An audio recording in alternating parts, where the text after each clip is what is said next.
Hi everybody. I know we're getting ready to go back to school tomorrow and we're doing it online again, and I don't know how you're feeling about that. Um, I'm not happy about it. I would rather be with you guys in class, much rather be with you, and I will miss you guys a lot.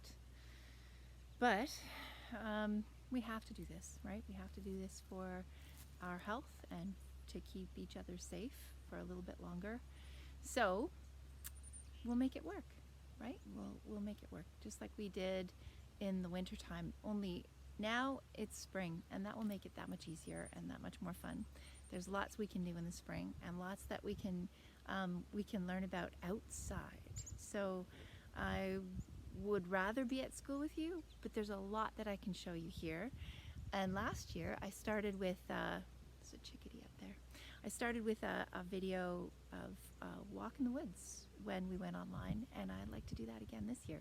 Only last year it was snowy on that first walk in the woods. So today we're going to go and look for some signs of spring in the forest and see what we can find. You coming with me? Let's go. Now, before we go into the forest, I just want you to have a look at these leaves just growing on my big old crabapple tree. It's a very old tree, probably a couple 100 years old, and lots of animals love to use those holes. And later on, when there are flowers, this will be full of bees. And then there's this cherry tree over here. And look, over here on the cherry, you'll see the flowers come first, before the leaves, which is kind of cool. Which means that this will be good food for all the bees that get here early. And there are all kinds of species of bees that come out early in the spring. And in fact, maybe if we're lucky, we'll find some of those on our walk. So here on the edge of the path is a little tiny hole in the sand. And there's the bee that made that hole. This is a solitary bee called a cellophane bee. And she's named because, believe it or not, she created a little plastic bag inside that hole where she's laying her eggs. She is going to be one of the first bees to feed on the spring flowers. So now we've come about 1.5 kilometers or 1,500 meters down the trail, and you can see that this is a mostly deciduous forest, trees that grow their leaves each year and drop their leaves each autumn.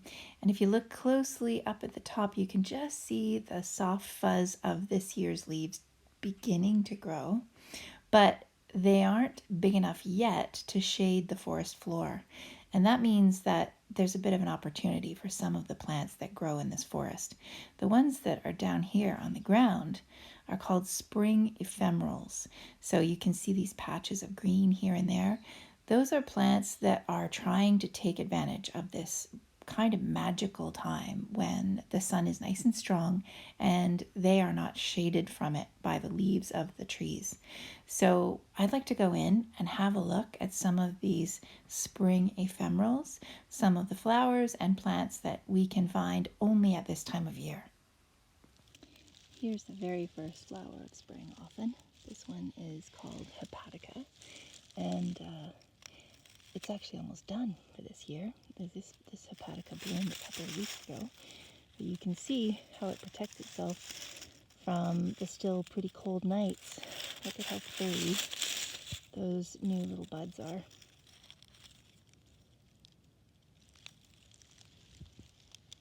The flowers on hepatica have 6 petals, while the leaves have 3 lobes. If you look closely, there are those beautiful furry little stems. Just a few feet away from hepatica, there are a lot of these little pink flowers that look like hepatica, maybe. But if you look closely, there's some more over there, and there's some more. If you look really closely at these flowers, they actually are quite different. So these flowers have how many petals? 1, 2, 3, 4, 5 petals. The leaves are lance-shaped. They're called if you want to be sciencey about it, lanceolate leaves. Very different shape from the hepatica. These ones are called Spring Beauty.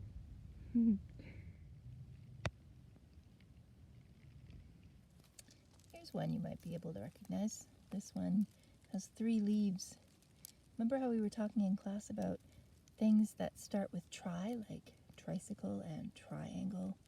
Well, this is a trillium, with 3 leaves. And not quite ready to bloom yet, but if you look closely, you can see there's the bloom just coming. So we're sitting down, but not because I needed a rest. I found something that I want to show you. And I hadn't thought I would be able to show you this today because I didn't think there were any in bloom yet. But even if we look over there where we just were, where you can see all those green patches of the wild garlic or the wild leek, you can also see just a softer green that's all over the forest floor. A lot of that is due to this plant right here. This is a trout lily, and the leaves are everywhere because it takes a couple of years for these plants to flower once they produce a leaf. But here's a beautiful trout lily flower for you to look at.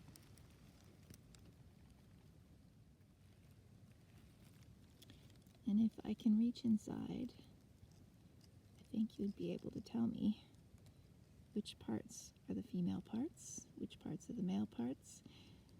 The brown anthers are covered in pollen, and then in the middle you can see the stigma, which is the part that has to get pollinated by a bee, possibly one of the bees that I showed you earlier. And then here at the top of the flower, or at the base, is the ovary, where the seed will be formed once the flower is pollinated. And this flower has a really clever way of getting its seeds dispersed. It covers them in something kind of like icing, a juicy sweet treat that ants really love, and they will carry the seed away. They'll eat the juicy sweet treat, but then the seed itself will be safe in the burrow of the ant to grow a new trout lily. Somebody else who really loves to live in here with all these beautiful flowers. This nice warm spot on this little hill, I have found a lot of salamanders. So I think we should try and find one. What do you think? So I just picked up this really big rock. It was hard, it was heavy, but it was worth it because we look really closely. Look who I found underneath. That is a redback salamander.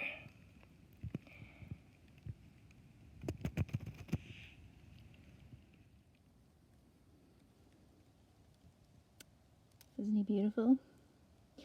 Now I've picked him up because, as you can see, I've put his rock back in place already.